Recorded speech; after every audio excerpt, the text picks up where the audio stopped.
Start next topic, cell theory. It was the work of three eminent German biologists, Theodor Schwann, Matthias Schleiden and Rudolf Virchow in 1838 that conceptualized the cell theory. देखिए तीन जो scientist है biological scientist जो थे, इन्होंने cell के बारे में एक थ्योरी रिप्रेजेंट करी. द की पॉइंट्स 1838 के अंदर, in year 1838, the key points postulate of this theory state that. अब ये इनके क्या क्या पोस्टुलेट्स थे जो सेल के बारे में. फर्स्ट था कि all living organisms are made of cells, कि जितने भी लिविंग ऑर्गेनिजम्स होते हैं वो सब किससे मिलकर बने होते हैं, सेल से मिलकर बने होते हैं. The cell is the basic unit of life, कि किसी भी लिविंग ऑर्गेनिज्म की लाइफ की जो बेसिक यूनिट होती है वो क्या होती है, cell.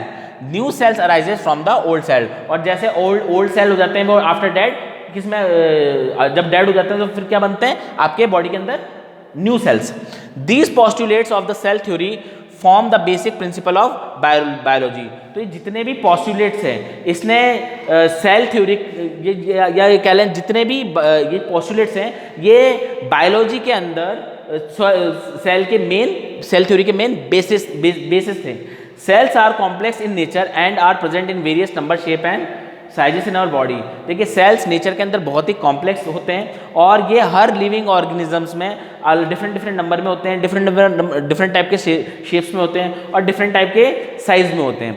They perform several functions that help an organism to sustain its life, और ये बहुत सारे फंक्शंस परफॉर्म करते हैं जिससे कि जो भी लिविंग ऑर्गेनिज्म है वो अपनी लाइफ को सर्वाइव कर सके easily. Scientist use special dyes और stains, example methylene, blue and saffron to color the cell and then observe them using a microscope. Scientist ने क्या करा, कुछ स्टेन और डाइस को सेल्स को कलर किया and then observe them using microscope, और माइक्रोस्कोप से इसको ऑब्जर्व किया. According to the number of cells organisms are broadly classified into two groups.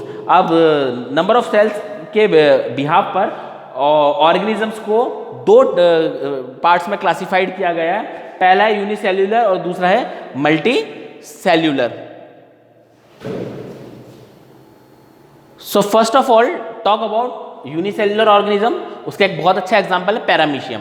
ठीक है, organisms made up of a single cells are called unicellular organism. यानी जो भी organism जिनमें सिंगल सेल होता है, यानी सिंगल एक ही सेल से बने वाले ऑर्गेनिज्म जो भी होंगे वो यूनिसेल्यूलर ऑर्गेनिज्म कहलाएंगे.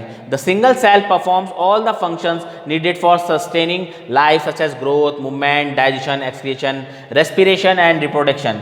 और वो उस ऑर्गेनिज्म में जो सिंगल सेल ही होगा वही क्या करेगा, वही लाइफ की जितनी भी सस्टेनिंग एक्टिविटीज हैं, एक्सक्रीशन, रेस्पिरेशन, रिप्रोडक्शन, उसको इजीली सस्टेन करेगा. ठीक है ना, यानी सिंगल सेल ही वेरियस फंक्शन करने के लिए कैपेबल होता है.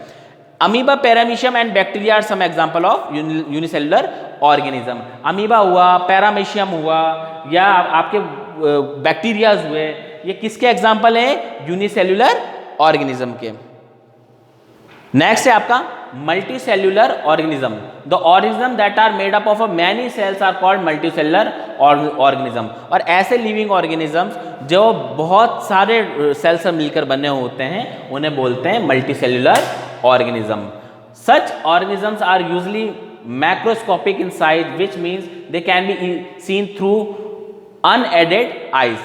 Different cells present in the body are dedicated to perform different functions. अच्छा, डिफरेंट जो सेल्स होते हैं ना बॉडी के अंदर, उन सबका ऐसा नहीं है कि बॉडी के अंदर सभी सेल्स का फंक्शन एक है, हर सेल्स का फंक्शन अलग अलग होगा. ठीक है ना. For example cells present in the stomach specialise to carry out digestion process. यानी स्टोमक के अंदर जो सेल्स प्रेजेंट हैं उनका काम है फूड को डाइजेस्ट करने का. उनका काम नर्वस सिस्टम की, ब्रेन के नर्वस सिस्टम की तरह काम नहीं करेगा, उनका काम अलग है. ब्रेन के जो नर्वस सेल्स होंगे उनका काम है जितना भी हमारे कंट्रोलिंग कोऑर्डिनेशन होता है हमारी बॉडी का वो करने का, उसका काम नहीं है डाइजेशन करने का. तो डिफरेंट बॉडी के जो डिफरेंट पार्ट्स के डिफरेंट सेल्स होते हैं उन सबका फंक्शन भी डिफरेंट होता है.